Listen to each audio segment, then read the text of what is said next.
The Ten Commandments and Moses and the Ants, Part 12 of 13, on Between Master and Disciples, given in English on April 15, 2021. Nếu không được ngọt bùi, xin đừng gieo cay đắng. Nếu không I read some news before when I was still searching news for you. Somewhere a grandfather was very proud to announce on the news that his granddaughter, only not even teen, I think 9 years old or 11 maximum, that she harvested a bear with a gun first time. And he was very proud of it. You know the bear? Yes. The wild bear, and they went into the forest to kill them. First, I did not understand the word harvest. Why harvest a bear? Because harvest, I thought only for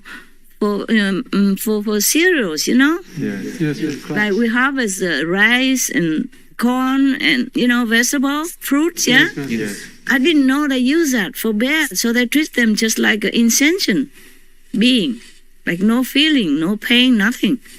And to teach a little girl like that, at her tender, pure, innocent age, to kill a bear and feel proud of it, this is utmost cruelty. You see that? One person fell, dragged the other to go with him.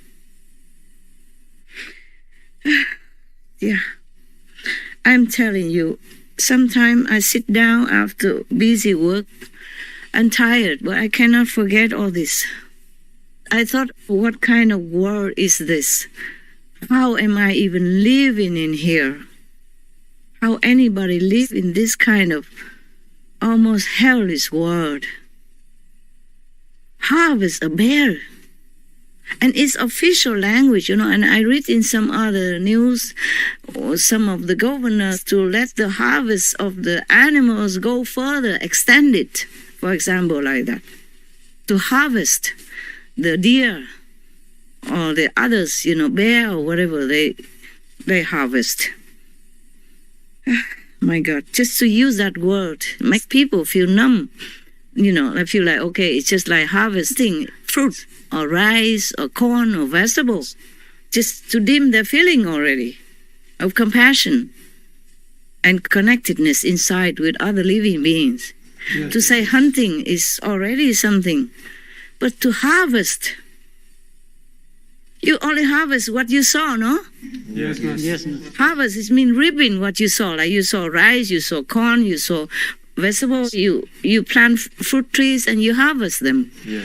The bear, they're doing nothing. They're eating inside the jungle. They don't bother you. You go into their home and kill them like that, mercilessly, and call that harvest, like it's your right to go and just kill at random anytime and feeling proud of it. And teaching young, tender, innocent little girl to do that also. It's just like taking the children, teaching them to fish. I saw that one time with my own eyes. And I said, how can you do that? I was crying there. And they were so proud, to get in a little fish up into the air. I said, my God, she's grasping for air. Just let her free. But they were so proud of it. Told the boy, oh, you good boy, you did a good job and all that stuff. While I was crying inside and outside, feeling, the suffocation and pain in the throat. Like the fish. Imagine if it's you. You understand what I'm saying? Yes. If somebody hooks into your mouth and hooks in your throat like that, imagine how you feel. And at the same time, block your nose, block your mouth so you cannot breathe even. The same feeling with the fish outside the water. They suffocate. Oh, that's... Okay, my love. I think, you have any more questions? A good question that you asked today. It's very good reaction. I like that. I like that we have reaction between us and not just sit there listen to me lecturing. Eyes are boring, snoring. Yeah. Tell me, any more questions? Well, Master, I have one more question. Please tell me. Why did the Israelites have to suffer so much? Why did they have to go through slavery, 40 years in the desert? Did they incur some kind of a karma from past lives for them to go through this? Sure, you did know? Sure. Sure. Nothing happens without anything to cause it. As you sow, so shall you reap.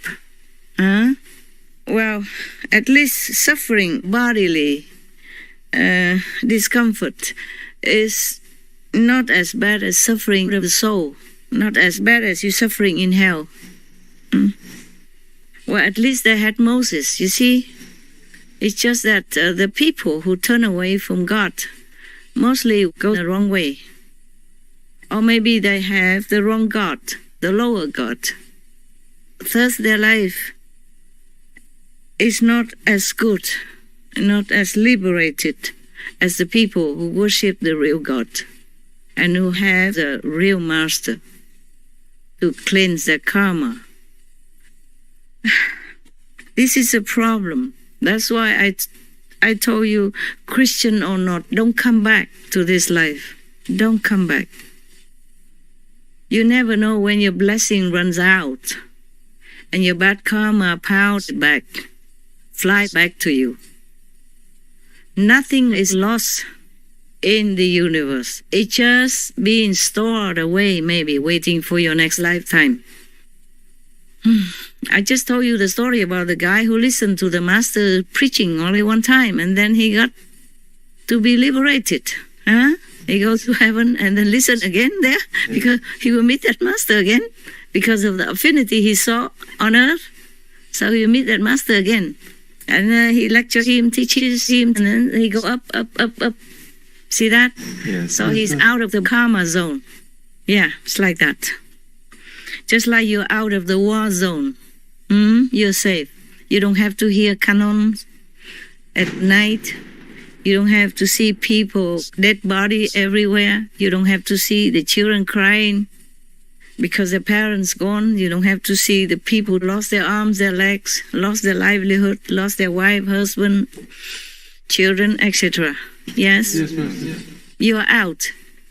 Even if you're refugees, you live in the refugee camp for a while until you go somewhere else, but you're out of the war zone. Just like the refugees, they left the war zone. They don't worry about being killed by bullets at night or when they sleep or in daytime or anywhere. They just stay in the refugee camp and wait to be resettled somewhere else. Yeah, like that. Karma is a scary thing. I don't wish for anybody to come back to this life ever again. I wish my best in the heart, the best in my heart wish is that everybody is liberated from this shadow world. That's what I want. Nothing else I want. Nothing else I wish for. I told heaven, even if I have to be punished and stay all alone here or in hell somewhere, but everyone else, including all the animals, are liberated. I'm more than infinite times willing to do it. And heavens know that. And you are my witness. I talk openly, so you know. This is my heart's wish. Because even if you come back as a king, as a president, prime minister, you suffer. Okay, you never know what's the next step that you take. You might fall in the ditch, in the pit. Yeah, I mean karmic-wise, okay? You can see many kings are killed, assassinated, many powerful people, recent years, yeah? Like in Arab Spring, for example, powerful personage, leader of the country, killed like a criminal like that, in front of everybody. Just like that. Whether or not he did anything wrong or more wrong than anybody else, that remains to be proved.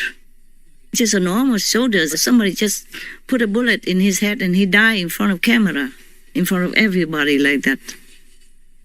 You know already what I'm saying, right? Yes. Yes. And today you're president and tomorrow you are a criminal. Yes, you're in jail. And even while you are president, it's not like people leave you alone to do your job. Huh? Yes.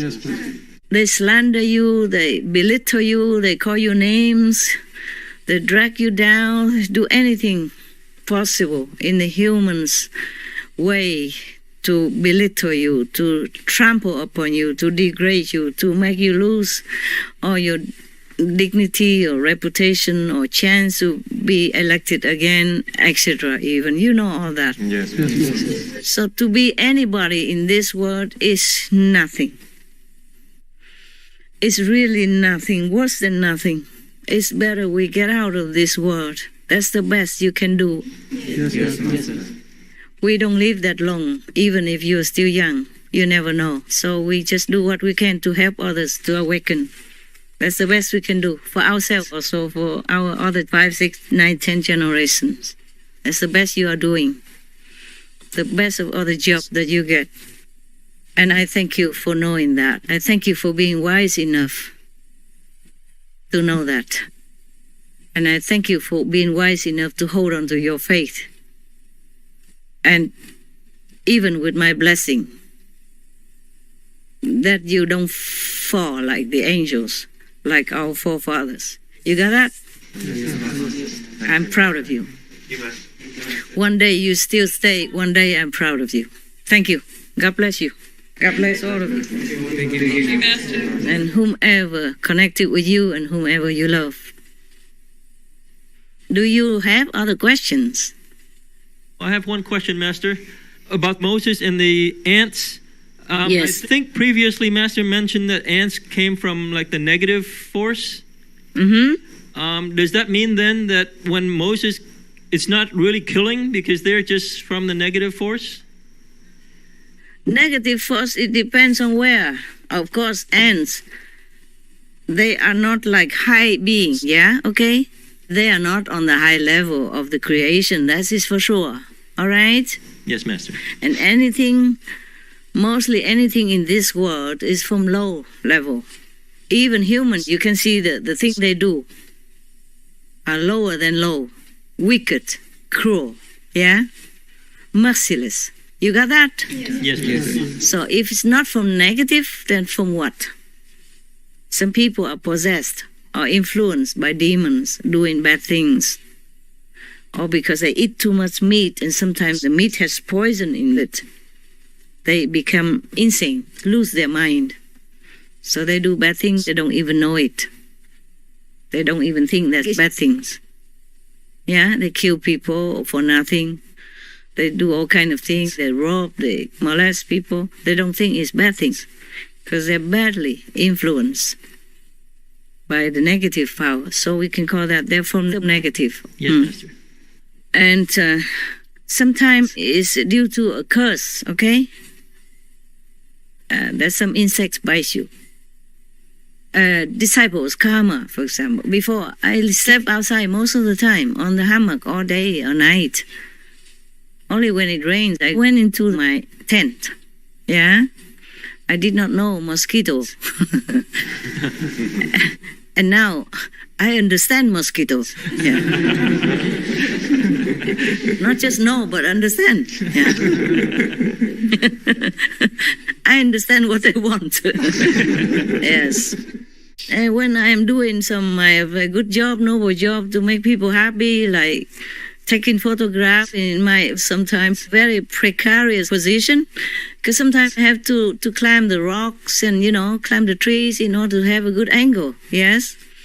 And it's very, very adventurous already, and it's very a vulnerable position already. They came to visit me, yeah. So in my precarious situation, the mosquitoes call their friends and family and say, oh, this is a good opportunity for a free lunch. And they did enjoy. So I understood that they really need their meal. Okay, they care nothing about art or anything when they're hungry. Yeah, for them, International Artist Day is like Greek language. Yeah, so they visit me often. I understand them now. Nếu không gợi hạnh phúc, xin đừng tạo đau thương.